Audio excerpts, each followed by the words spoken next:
networking for me is just investing in your community. It's showing up to meetups. It's participating in conversations online. It's creating content if that's the thing that you do. It's learning more about the people that are around you in your community. It's just showing up and investing in your community in that way. Because sometimes questions are worded in ways, especially in interviews, where it's almost worded in a sense to confuse you, or it's worded in a sense to trick you into using one solution versus the other. And so distinguishing between what they want and what they truly want, or what they're asking for and what they want, is the real challenge here. To me, that's one of the biggest things that comes with like a potential career in tech. There's the money, and that's huge, right? Like I want to make as much money as everybody else, but most important and first and foremost for me is work-life balance. And that's like for me personally, and like taking time off, like you said, and that's also with my family. What's going on, y'all? We are back with another one. I am one of your hosts of the Programming Podcast. My name is Danny Thompson. I'm the Director of Technology at a company called This Labs. And I'm Noel, Managing Director of Engineering for Resilient Coders and wonderful community member at 100 Devs. And I am James Q. Quick, Head of Developer Experience at a company called MakeSwift. We got 3 hosts in the house today. This one, I'll be honest, if you have followed me for any semblance of time, or if you've been to any of my career workshops, or if you've been to any of the events that I do, there's always one person that I give a lot of my success to, my mom. But after that, I go to James Q. Quick every single time. James Q. Quick is a very, very large inspiration in my life. But on top of that, he is my GOAT, right? Like to me, like I would go to war for this person if somebody would say like James was bad. Like he's a very, very, very, I don't say that lightly either. He's a very, very special person to me.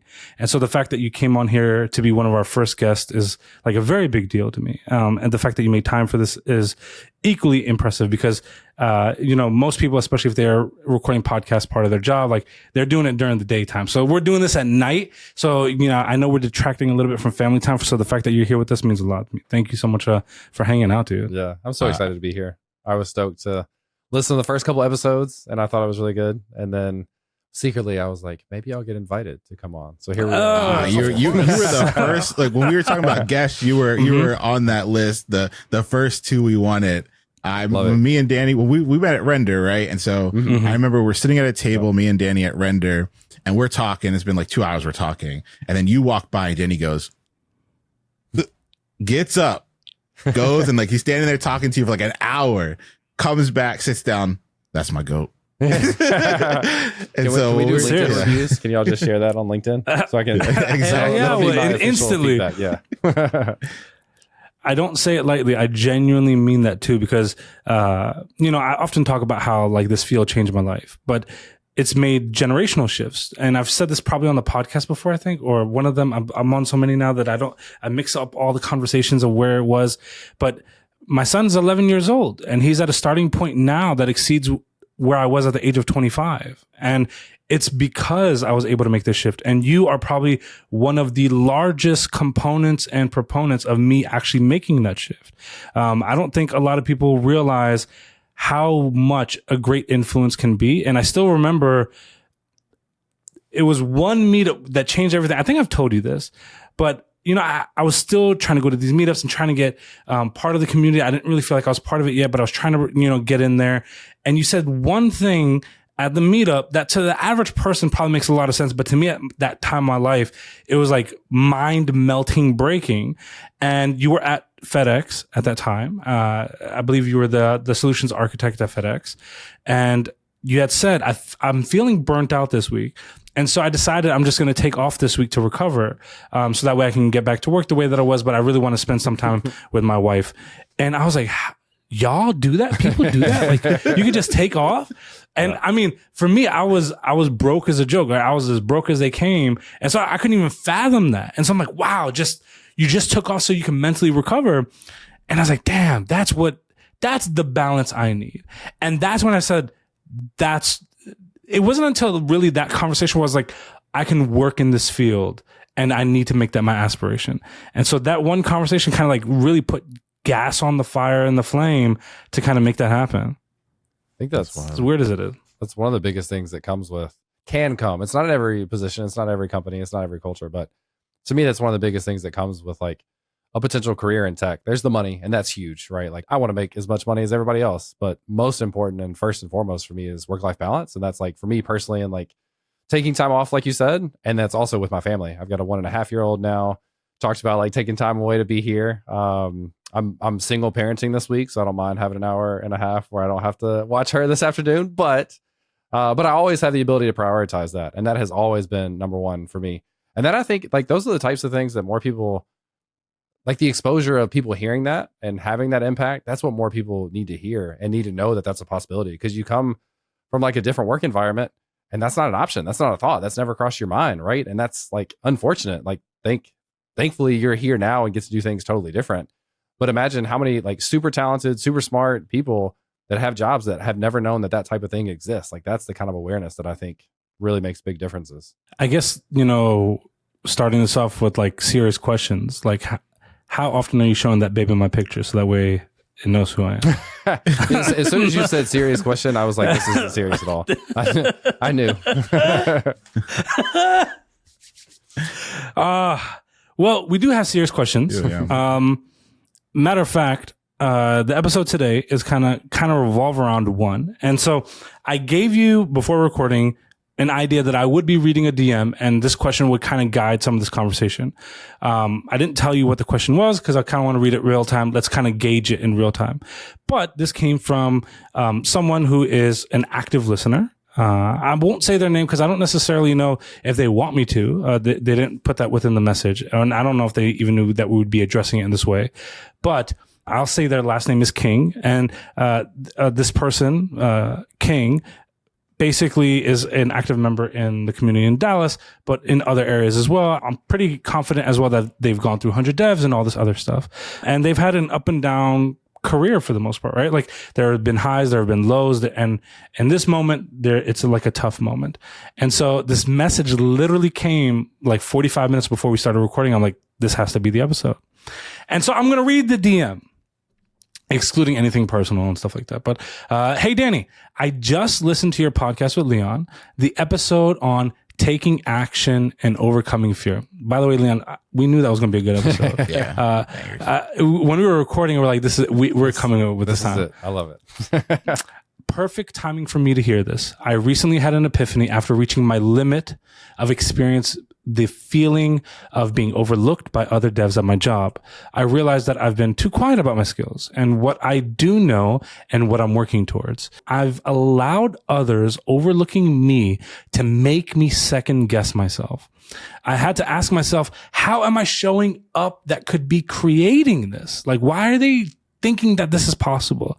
I realized that being quiet and allowing being fear-led will always lead to this. Hearing the words in the podcast really affirmed this for me. Thanks for putting out the energy that you and Leon pour out. To be honest, I was feeling shy about even sending this message, but I've heard that the most beautiful and rewarding experiences are on the other side of fear. So here's to that.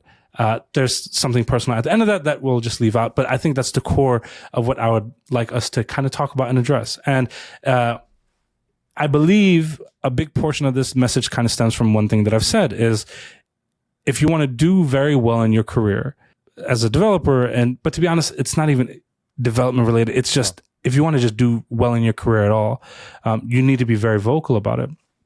Matter of fact, I made a tweet the other day that I was like, this is fire, and I should like turn this into a quote, and I'm probably going to right now. Cause that's what happens, man. I start tweeting. It's like, I don't like schedule it and stuff. It's like, oh, in this moment, this was a great idea. I'm going to go ahead and do this. But here's what I said. I said, you want to do well in your career? Don't just think of the task, but think of how it can affect other tasks. Want to do extremely well in your career? Think of the bigger picture and the business impact. Want to thrive? Do those things and be vocal about it. Quiet wins in the office are not often rewarded. Unfortunate, but true. So I know I've talked for quite a bit. I'm going to stay quiet now, and I'm going to let y'all kind of take your takes at this. What are your opinions? What are your thoughts? What do you think? I can jump in with a cliche that I hate. And the cliche is like forcing yourself to be uncomfortable, or like doing uncomfortable things. Like you should do things that make you uncomfortable. And the reason I have a problem with that is because it lacks a little bit of direction. You shouldn't just do things because they're uncomfortable. You should do things that are uncomfortable that you know provide value for you in the end. That's when you should be doing the things that make you uncomfortable. And to this person who sent a DM who said they were nervous about sending it, so many people struggle with that same sort of thing. Like I think we see people with personalities, people that like get on podcasts, people that are active on Twitter, people that speak at conferences, and I think we just naturally assume they all have all the confidence in the world. And I can tell you, like, that couldn't be farther from the truth. Like some people, like I think I'm naturally confident in a lot of ways, but I second guess myself just as much in so many scenarios as other people. I've spoken professionally on stages for 12 plus years now. I still get nervous every time I do a talk. The difference is I have the experience to know I'm going to be fine and I'm going to do well because I've done it so many times. So like when we think about doing things that make you uncomfortable, do that because you know there's value in it in the end. It may be sending that DM. It may be like sharing that thing at work. That's another thing that I have a personal history with too, of like not being vocal enough and being overlooked. And really like that could be a much deeper story that we could talk about. Really pissed me off because some people were like right next to upper management and they didn't even like, it just naturally was heard. And I didn't like share enough from my perspective. And it's a hard balance because most of us aren't comfortable like talking about ourselves. It feels braggy or whatever. But the reality is like, if you do things that people know, it like doesn't really matter, unfortunately. And it's a sad truth. You mentioned that. But it is a reality. So those sort of things that like you think there's value in, that's when you put yourself in an uncomfortable position because you know you're going to get something out of it. I love that. Yeah. I think when I think about the fear aspect, I love that you kind of normalize this idea that we're all kind of just going through the motions. We all kind of feel the highs and lows of it, that we feel that gut reaction before you do that thing that you're supposed to be doing. Because I agree with you. I just don't think people see all the stuff that goes on behind the scenes. We were even talking about before this about like how you get to having that podcast or have that video go out or have that tweet go out and all the prep that it took. I'm someone that live streams and I still tell people every single time I go live, there's something in my head saying, don't press the button. Don't do it. Yeah. It's all going to go horrible. Something wrong is going to happen. Like it just like, don't do it. And it's like the big fear every single time I've gone live hundreds of times, every single time. And so I have to dance at the beginning of all my streams. I do like this thing and people think I'm just trying to get them hype. I'm trying to get myself hype. And then once I get over that, just that little bit of fear, that little bit of pushback, it's all good. I get into the zone. It all kind of comes like you just got to get over that initial little hump, especially if you know there's value behind it, because then all these good things can come your way. And then there's this, one other little piece that was in the DM that kind of stood out to me. And that was the idea of being analytical about how you're showing up.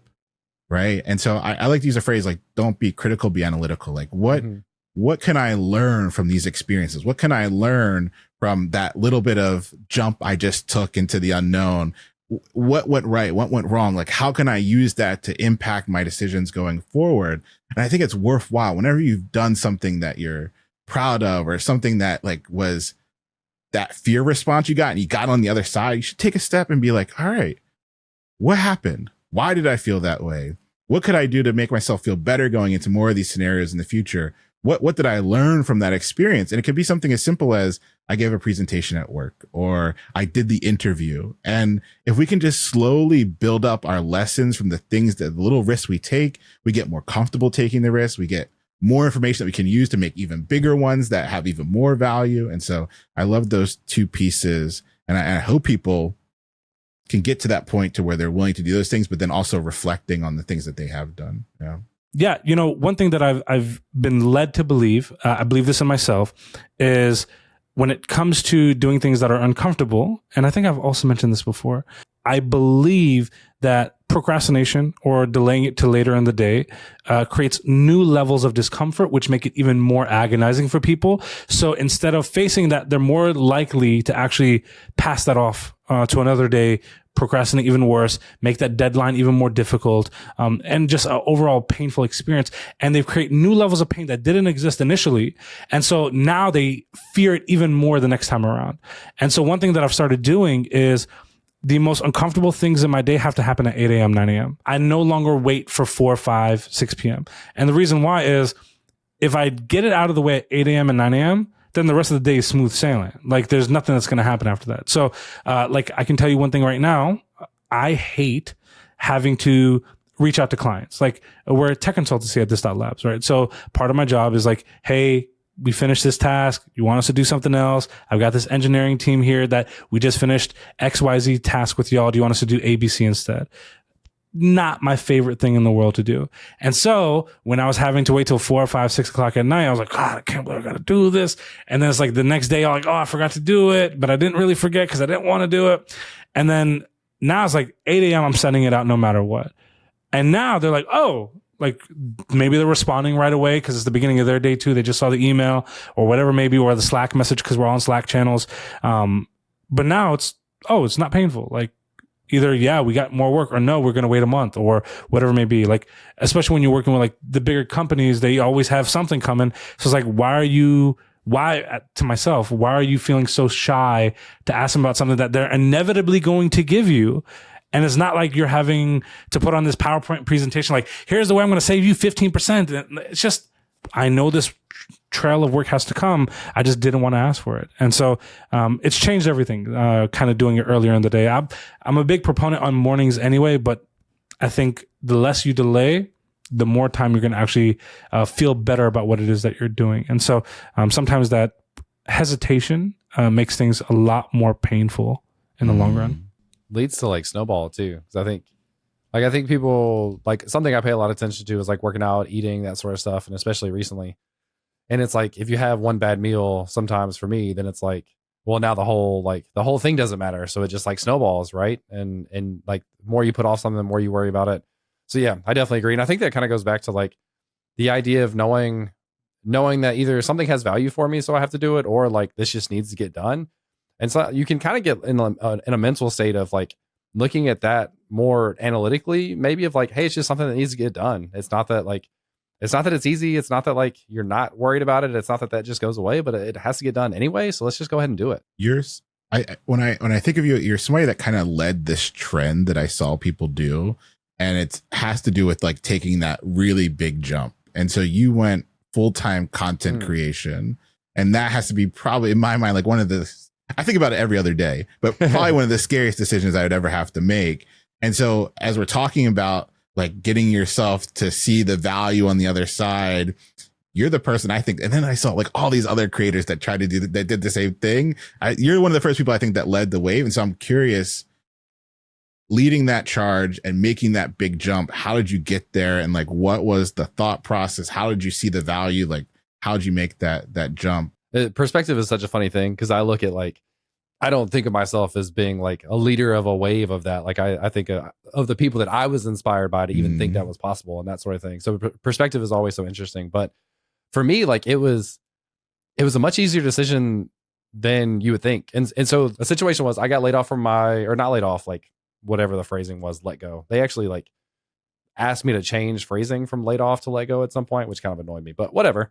So I was let go from a company, and I'd already been doing content like seriously for 3 years probably. And so I was making some money on YouTube ads or whatever. I was also doing sponsored videos, and I got to a point where I was making pretty good money on the side. Like, I mean, I'm pretty transparent. So I was making like 200 in salary, and then I was making half a year, like 60 on the side in content. And that's a pretty good amount of money, right? So like losing the salary is a big deal. But I figured even if I just made 60 the rest of the year, like that's enough for me to give myself 6 months to see if this is going to work out, right? Like that's enough to really test this thing to see if it's feasible.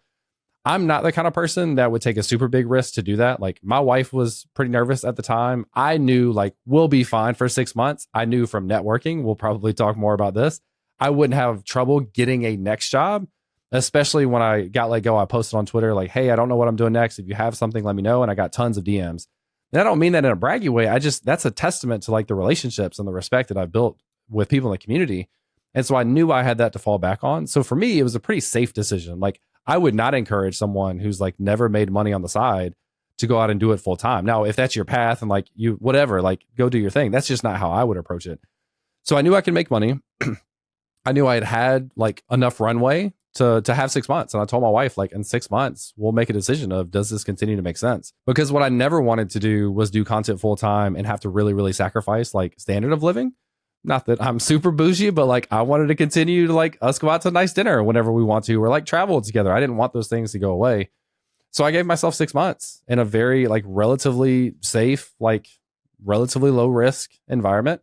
And 6 months worked out pretty well. I had some good relationships with a few companies that really kind of like stuck with me through the other year and a half. So I did about a little over, or basically about 2.5 years full time. And it was amazing. To be honest, like I look back at that, and that is by far the biggest accomplishment I think I've had in my life, is like looking at that time period, everything that I accomplished.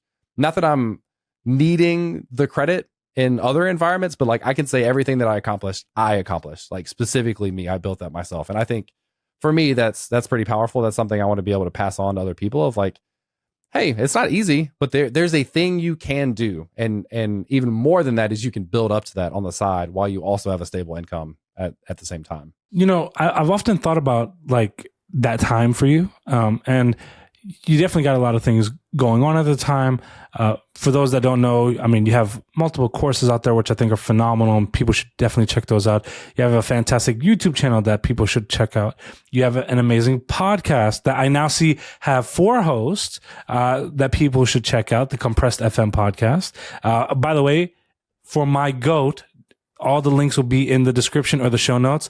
Call to action. Even if you have to pause this podcast, don't close it though. It hurts our analytics. You know what I'm saying? But we will not be mad if you go subscribe to all his content everywhere else. But I mean, in that time period, you know, you had a lot going on. I could see myself totally getting nervous and scared and like racking my brain on like whether I made the right decisions or not. Was there a moment in that process where you were like, you know what, this was more personal ambition versus like realistic path that I should take? Or was there ever a moment where you're like, we need to hang this up? Or was there a moment like, I love what I'm doing, but now I need to supplement it with something else, maybe more stability or along those lines? Because that's the one thing that I've even noticed, even talking to some of these bigger YouTubers, where, man, one year the rates are here and then it slowly starts dropping and dropping and dropping. And to be honest, it's similar in other areas. Like I was having a conversation one time with an Uber driver where he was like, 3 years ago, our rates were triple what they are now, and they've just been dropped dramatically. And so as a content creator, like that's something that I've often thought about. Like, what do you do when that scenario starts presenting itself? Where it's like, when I decided to do this, we were making X, now we're making Y because of all the instability. What do we do now? Yeah. So I haven't talked like super publicly about this, but some of that time was some of the most defeating times I've had in my career. Like I also juxtapose that with like, this is my biggest accomplishment ever. But I look at like kind of the year leading up to that, and I had my biggest spike in YouTube growth over a year, like by far. And since going full time, that number has just gone down and down. And there was a certain point where like, do I just not have what other people have? Am I just doing it wrong? And I think I was kind of trying to experiment in some ways to do things like other people, and kind of got away a little bit from the core of what I did. And I really, really struggled with that. And to be honest, the money, like I was still doing well monetarily, but I also started to question like the value that I was providing people if they were sponsoring videos, because like you could go sponsor someone else. And at this point, like I've got a pretty like competitive rate for videos or whatever. And you could go sponsor someone else and they're like getting more views than me by far at that point. And that was really mentally hard for me. And I think what I realized inevitably when I took the job with MakeSwift is I was much more burnt out on that than I thought. Because you start to like, especially as numbers decline, then you're paying attention to every view or lack thereof, every comment or lack thereof, every like or lack thereof. And I think that really wasn't healthy. And it got to the point where I would post a video and then I would be nervous all day long because I just don't want another video to do shitty. And so honestly, like that's one of the biggest struggles I've probably ever had in my career. And I think that's part of why I decided to go full time. I miss working with a team. I love having the team that I have now. There's interesting and different challenges that I get to have. There's the stability of a paycheck. Like all those things are super positive. And I think I will have the opportunity job wise and personally to get back to doing more content, but I haven't published a video on YouTube in 6 months, which that's coming from a person that every week for like 4 years, I published a video, even well before I was doing it full time. And that's super, super hard. And to be honest, I'm super self-conscious to share that with, like, I'm like sweating thinking about how kind of embarrassing that is, just for full transparency for people. So there's ups and downs and literally everything. Like, and in sports, like I play basketball, golf. Like golf is the perfect example. I went through a phase for a few months where I was playing the best golf I'd ever played. Then literally the next week, it's like I never hit a golf ball before. And I did that for like 2 months, 3 months. And then gradually I started to hit the ball better. Like I think it's so weird because you just assume if a company makes this amount of money at any given point, they're going to continue to make that much money, right? And like Blockbuster's the perfect example. Like Blockbuster was huge. We all like probably similar generations of like Friday night, get a movie, like hang out and watch a movie from Blockbuster. That was a big deal. And they no longer exist. And that's one thing that I've realized, like from companies that I might work at or just look at, or like things that I do myself, there's no guarantees ever. And you kind of have to continue to like work with those ebbs and flows and continue to evolve because things change. They don't stay the same at all. Well, leave it to us to ask the hard hitting questions. I think I've needed that outlet. Like I've needed somebody to ask me more about that to talk more about it. To be honest, it's stuff that I think about constantly. Like my brain goes in like weird areas and overthinks on certain things. Like I'm very big on, I want to know the worst case scenario and the best case scenario. So that way I'm prepared for both. So when I win, I can do it with class. And if I lose, I can also handle it with class. But my mind constantly thinks about that. And that's like one thing that I've thought about tremendously. Quite a few people have constantly told me over and over again, like, if you just did content full time, like you'd be so much bigger. And it's like, I don't really care about the notoriety. I care more about the impact, if I'm being completely honest. And there was one conversation that I had with a person that I consider a friend, Clark Sells, and we were having a real heart to heart. But he had said one time in the conversation where he's like, you know, he's rebuilding the brand of what that conference looks like and what that conference is. And he said, there's a time where like I find myself questioning, like, what is the impact that we're making now in doing this? And it's something that I think about a lot with a lot of the things that I do. Like, what is the impact more than the notoriety? Because to be honest, right now, for whatever shape or form it is, maybe I'm like a flavor of the month online, but that's probably going to change. And so my focus is like, what good are we doing with that time period? Because once that passes, the good is going to be the only thing that lasts, the people that we've been able to help or support or shape in one way, shape or form. And so that's constantly where my mind goes every single time. Like, what are we doing in that regard? And so it's kind of geared me for that. And I know it's got to be like a driving force for a future cohort coming up that I haven't seen happen yet, but I know that there's been murmurs. I'm not trying to force you, but at the same time, you know. Yeah, no, I think this is like the conversation I need to have in here. Like, it's so weird it's so weird to hear it from somebody else. And then like, all right, you just said this thing, which I think is kind of absurd. And I'll explain why in a second. And then I'm like, but the thing I'm thinking that makes that kind of absurd. So here's what I'm saying. Like, as content creator, you start focusing on the numbers, right? Like number goes up, number goes down. Why does any of this matter, right? Like why does this any matter? Like, how can we get back to, did I provide value? Did I like help someone? Like, that's what we did it for in the first place. But then somehow along the journey, like that goes out the window. I just watched one of your videos the other day. The off when you might not need it video, right? It was about the dev deal site, right? And you like, when you might not need off. And I was like, oh, this is a great video. That's something I'm thinking about. I'm doing a small project. Do I need it? And I like watched your video on this. And so even though you haven't posted in a while, like that's still tremendous amounts of value that's going out there. And that's the whole damn point of why we do this stuff. Yet we don't like, it's just so hard to hear that. I think sometimes it's so hard to focus on that. And we kind of get that YouTube 10 out of 10 and then like the whole month's off. And it's so silly when people still get so much value of what you put into the world on like a regular basis. We just don't ever know about it. We don't ever see it. And so I don't know. It's just, and now I'm like internalizing that into like what I'm trying to do. And so this is going to be a trip. I feel like we need to cut it, go on a spiritual journey, and we'll come back to it or something. But it's good to hear your perspective on it. And I hope that you know that the content you put out still continues to have amazing impact. I think if we could figure out how to all focus on that over time, we'd be a lot happier, and we'd probably put out better freaking content anyway. Yeah, I love that. Well, I sincerely appreciate that. And I will say, like, anytime I had struggles, it was comments like that in videos that like, that was the only reason I kept doing it, like trying to do it full time as long as I did. Also, in reality, the difficulty is when you marry that with income, like when you marry that with like, that's my source of income. Because then, and I think, like I said, I think I kind of got away a little bit from like who I was and the value that I was creating originally. And that's hard because you still got to make money and you're still trying to provide value. And I think that's why I just highly encourage people, like, creating, like, talk about hack for getting a job. Content is the number one hack for me by far. Like, most people that interview against you are going to have similar type skills. They're going to have similar type experiences.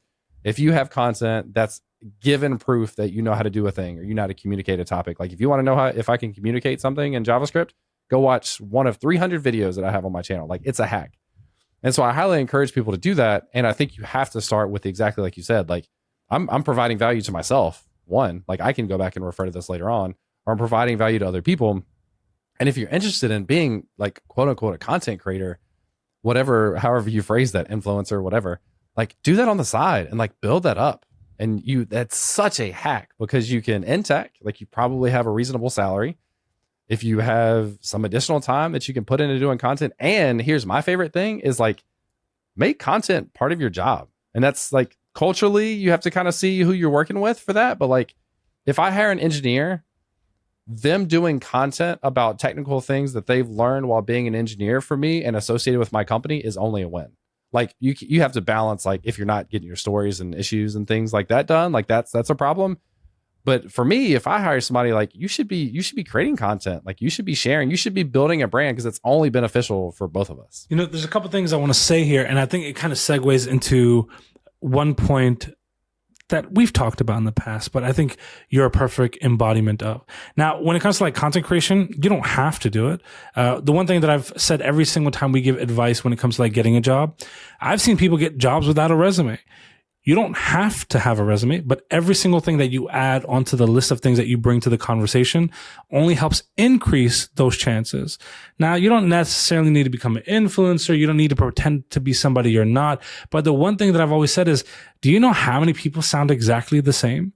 Those individualized voices are what people really want to hear. They want to see the perspective or the way that you approach a problem. And that goes a long way. You don't need tens of thousands of views in order to do something impactful. And the one thing that I've often said is, I've helped a lot of meetup groups during the pandemic, after, and all that good stuff. And I remember someone saying, like, yeah, we did a meetup online and we only had 20 people there.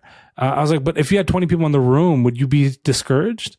Was it just because you saw that, like, the entire internet is there, so you're like, everyone should come to this now that it's online? But if it was 20 people in town that came to my meetup, wouldn't I be geeked out? We got so caught up in in-person numbers versus online potential metrics that we completely discouraged the 20 people that literally took the time out of their day away from Netflix and Hulu and family to come to your event. So why are you looking at this like it's a bad thing?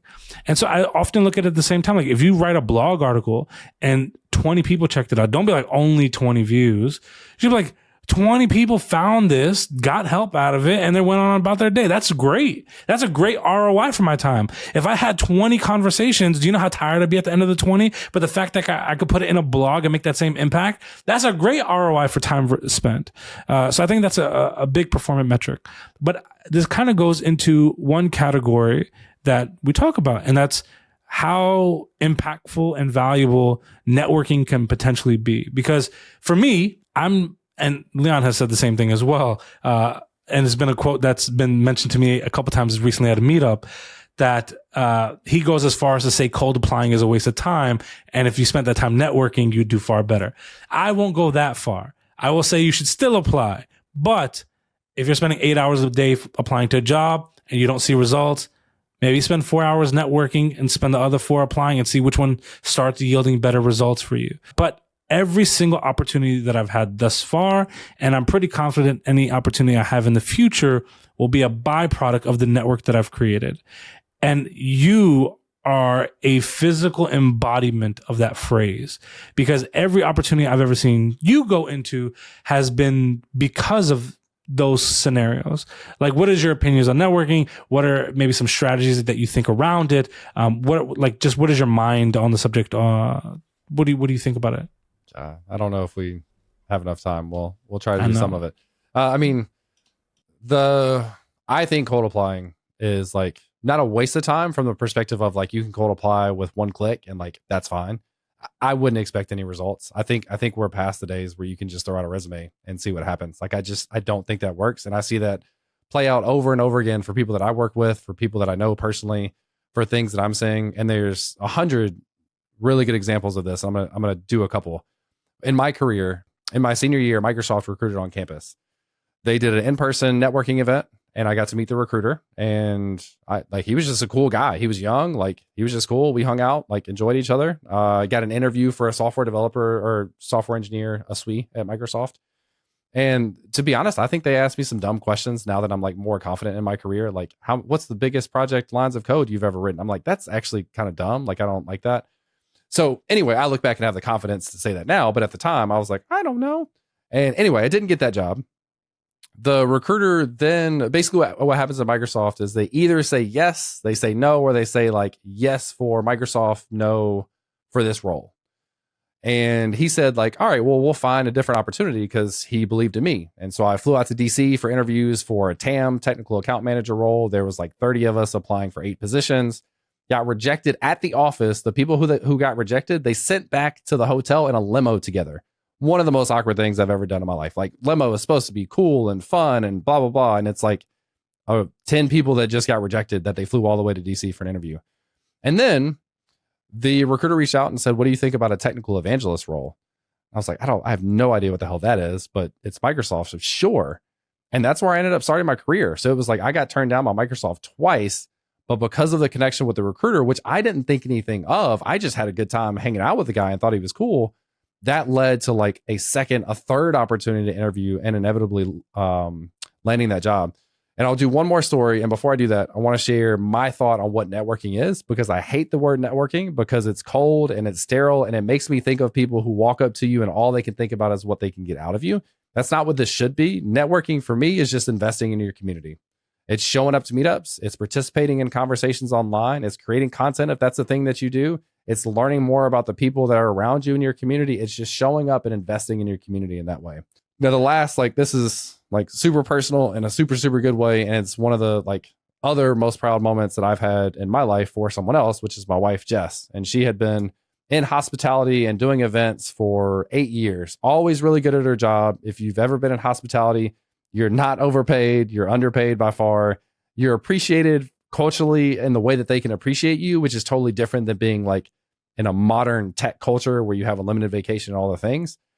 And so there was a job that came open at Auth0 when I was there. And all I did was say my wife wants to apply for the job, just enough for her to have her resume get looked at, and to then, based on her resume, have an interview and then get hired. And overnight she tripped, not yet at the time, she now has, but doubled or 2.5 times her salary, went to stock options, went to unlimited vacation, got to work in a modern culture with younger people that are excited about what they do, all those things. She's the same person. She's the same talent. She's the same skill. She's the same work ethic. She's the exact same person, but found the opportunity through, in this case, a connection through me. But all I did was just get the exposure for her to get looked at. Everything else is dependent upon her skills, dependent upon her resume, dependent on her interviewing, all those things. Sometimes it's just that opportunity to get looked at. And right now it's really hard to get looked at if you don't have the least bit of a connection to a company or a person. I think we're at that time of the show to do an Ask Danny, Leon, and James. Let's look into this. Kind of going along with kind of networking, getting jobs. We have a question that came in around interviewing. And so they said they're not feeling confident when it comes to their technical coding challenges. They feel like their mind is going blank. Any advice or words of wisdom to help them get through interviews? I have a take. I don't mind going first or going second if someone else has a take ready to go. All right.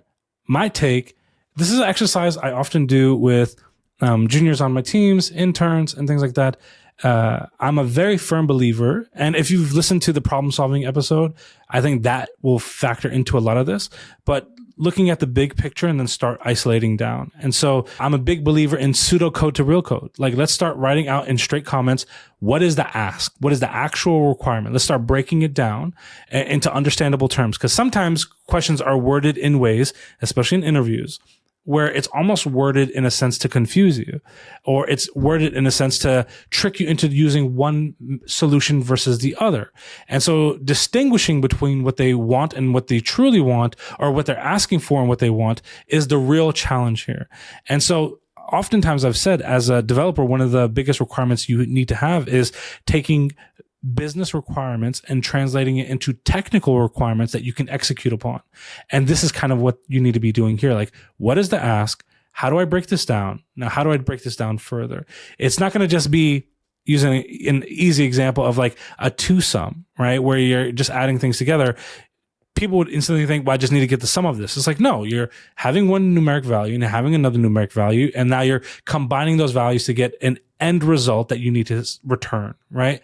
Start looking at it like that. Like, how do I break it down? Or in one of the previous episodes, I gave the example of coffee, right? Like, if I need to make a cup of coffee, what are the steps that I need to take? But if I need to look at the bigger business picture, am I just looking at the coffee, or is it like how I source the beans and how we're roasting the beans? And are there considerations for security, as in there's a child in the kitchen at the time of making coffee, so I need to make sure that they don't get burned? As you start taking steps back, now you can start seeing the much larger picture and what it is that you need to execute upon. But the way that you can do that easily is pseudocode, meaning write it in comments and take one comment at a time and start executing upon it and deliver the right solution for the right problem. Hopefully that helps. Yeah, I can jump in next. I think there's kind of two different avenues that I'll take on this. And one, my personality is very like kind of no excuses type thing. Like, you either kind of did the thing or you didn't. And anyway, so I always have to kind of temper that and like balance my personality and the way I come off. So I want to first address, like, there is something that we're probably not talking about, which is kind of the emotional response that we have to interviewing.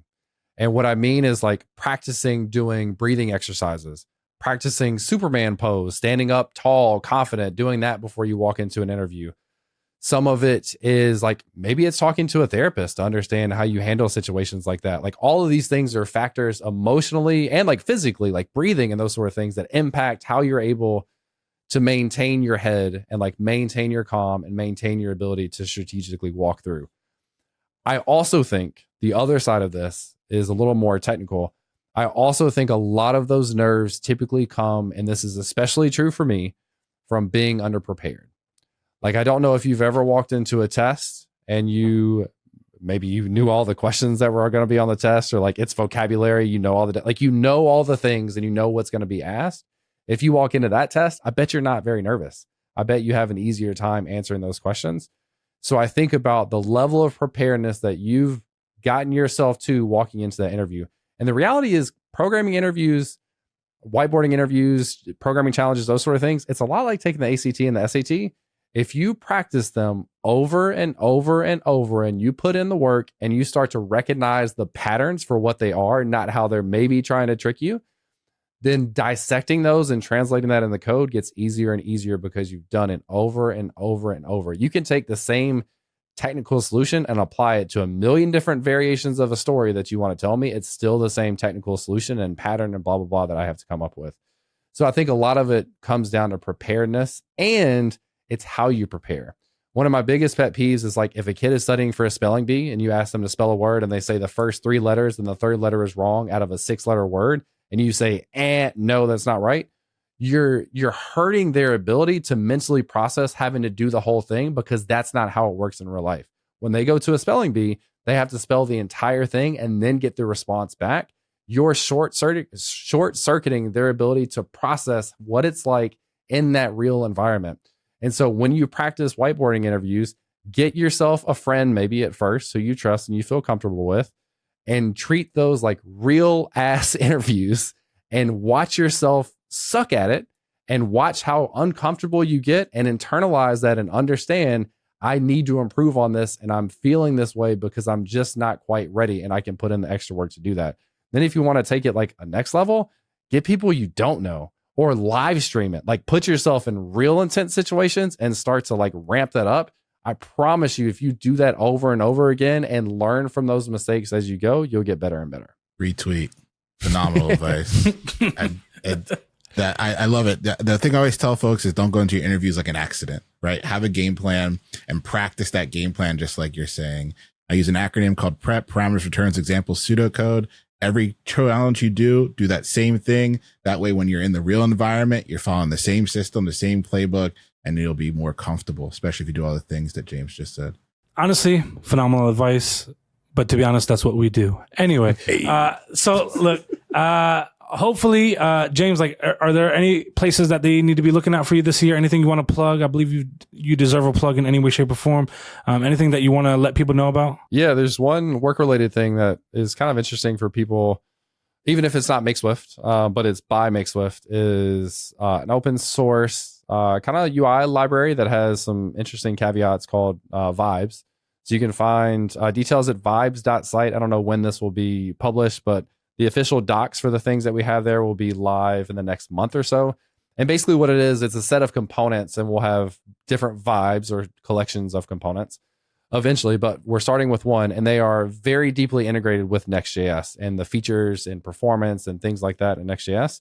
So if you're interested in kind of learning more about Next.js patterns, or like checking out some components that have some of those already hooked in for you, you can check it out at vibes.site. And then for me personally, just James Q Quick on Twitter, James Q Quick on YouTube, getting back to hopefully in the near future doing videos on a regular basis, and then have some other pieces of content that I'm kind of thinking through right now, and hopefully we'll have some details to share in the near future. Maybe we'll also see you at the Commit Your Code conference. Hey, I actually was going to bring this up, and we can leave this in. I need to submit something, and I have like on my to-do list is I have to write the CFP, and it'll be something related to what I just said, which is Next.js patterns and like UI components. So keep an eye out for that too. I'm not excited. I mean, it's cool. It's whatever. I'm all for it. Would be very, very happy to have you at Next.js. Not Next.js. Commit Code. See, you got me all nervous and flustered now out of nowhere. Your level of preparedness. Bruh, I would be enthusiastic if we could have you be part of Commit Your Code. And to be honest, I'm pretty confident Lawrence Lockhart is coming back again. So we'll have the whole Memphis crew together. Isn't that interesting, though, as a tangent? Like, you know, Memphis rap is famous throughout the world for a lot of its abilities. But now, like Memphis Tech, you know, we're just kind of popping up everywhere now. Lawrence, we all come from like the same group, same meetup group and everything. And so kind of excited to see that. But I would love to have that happen in Dallas. I think we're going to have somewhere close to 100 speakers. So should be really good, should be really impactful. And so if you're listening to this, Commit Your Code, as of the time of recording, this is set to go September 25th and 26th. Tickets start at $30 with 100% of all ticket sales going to charity. The only difference between a $30 ticket and a $100 ticket is the amount you want to give to charity. So we appreciate every single donation. It is 100% donated. We don't keep a penny.